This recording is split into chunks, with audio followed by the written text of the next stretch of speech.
I want to give an update as to what's transpiring here at Lusignan. We have now gotten the areas completed.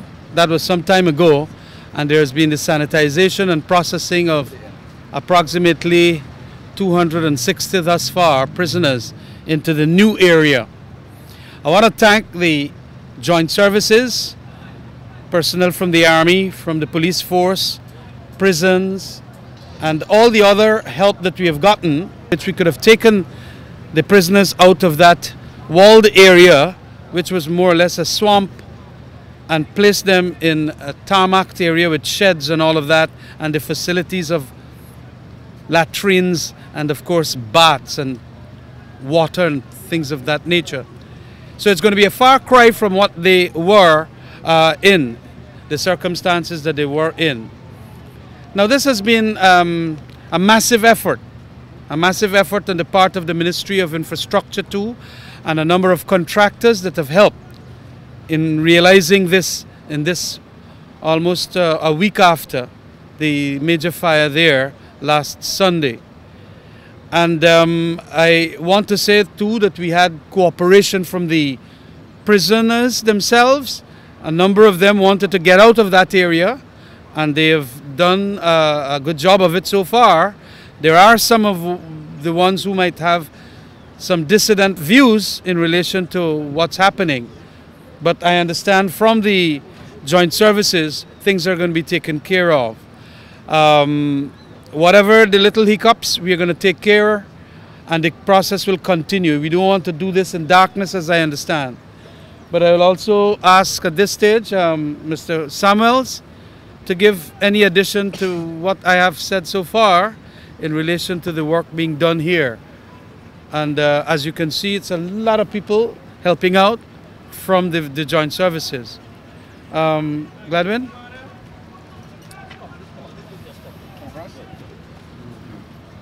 All right, as promised earlier today, the relocation of the prisons from the fenced area to the new area that was prepared to accommodate them has commenced.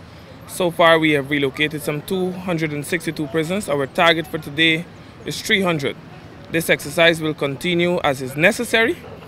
I must say that the process so far is progressing well. We are ensuring that all prisons being removed from the area they were placed in Sunday, July 9th, that they are sanitized before they're placed into the new area. This is with the intention to ensure that all those persons who have been in possession of prohibited articles for the past number of days, that they are no longer in possession of that. We are also putting some additional systems in place to ensure that persons who will be supervising and entering the new area for various reasons, that they are not able to take prohibited articles into the new area.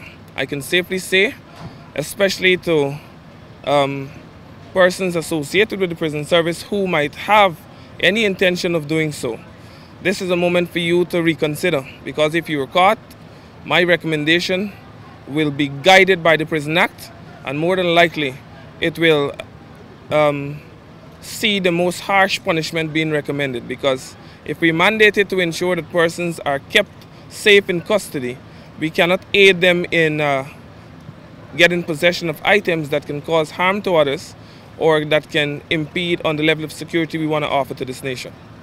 Thank you. Let me also make the statement that I want to congratulate the efforts of the intelligence services in capturing Cornelius Thomas, the fella from Trinidad, I think. That's the guy at Sophia somewhere. The efforts continue. This is a massive manhunt again. And I want also to bring forward Mr. Hicken, who is part and parcel of that, to say a couple of words. Thank you, Minister. Well, Assistant Commissioner Operation, Mr. Hicken, I am leading from the police team. You know, there's a joint services protocol. Whenever incidents of this nature occur, the police and the other joint services will come in support of the police, and this is exactly what we're doing. We work cohesively as a team, and we were able to transfer in addition over 110 prisoners, or in excess of 105 to 6 prisoners to this location without any further escape or injuries, and that is commendable, taking into consideration the framework in which we did it. Part of our mission was to recapture prisoners. We are doing that as recent as today. Cornelius Thomas was recaptured, so we have 4 and we are working round the clock to ensure they are recaptured. Part of our mission also was to ensure we sanitize, secure the prison, ensure the prisoners are safe. The minister alluded to that, and we are doing that as we speak. And we will continue to work in collaboration with the joint services to ensure that normalcy prevails. And you will have updates as we progress. Thank you. Yes, of course the Army has been playing a huge role here too.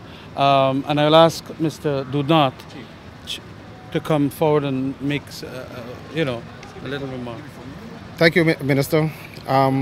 As everyone is aware, the Guyana Defence Force is always in support of the civil authority, and that is our role.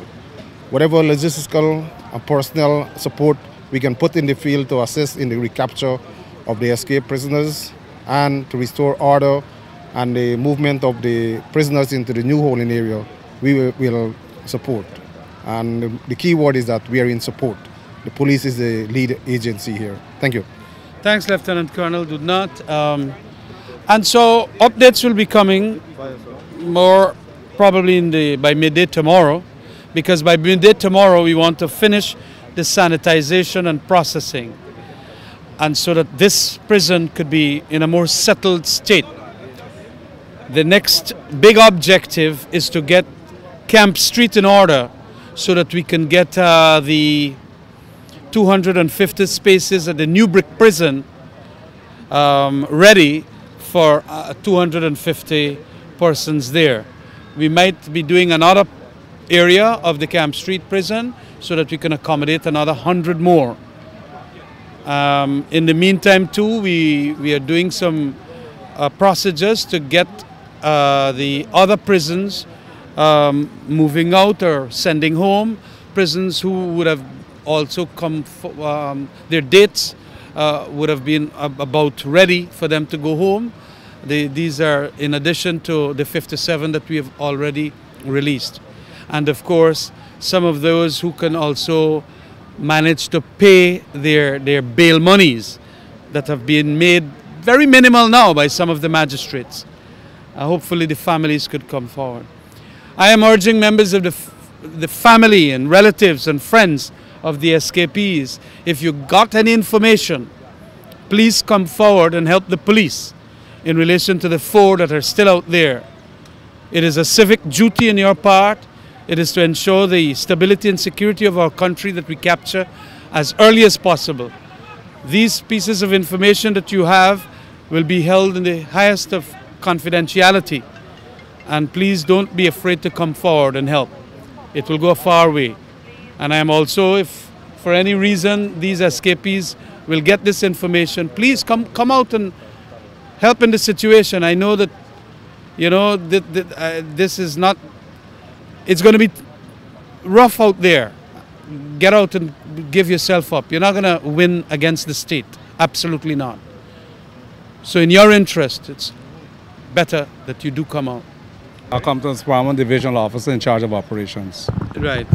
Yeah, well, basically the fire service is here on standby duties. Even though we moved from the old facility to the new one, we still have a standby in event of a fire. What I want to assure the public and the families of the inmates is that if a fire do occur at these locations, there are no casualties. Because if you look at Camp Street, the fire there was no casualties and the building were very close together. With this open facility here, even if a fire occurred, it will be placed in one area that might really get radiated heat, but to no extent of damages. We will ensure as a fire department to have a unit standby here in the event of anything to put it out. So the fire service work along with the other services, and I think we'd have good results.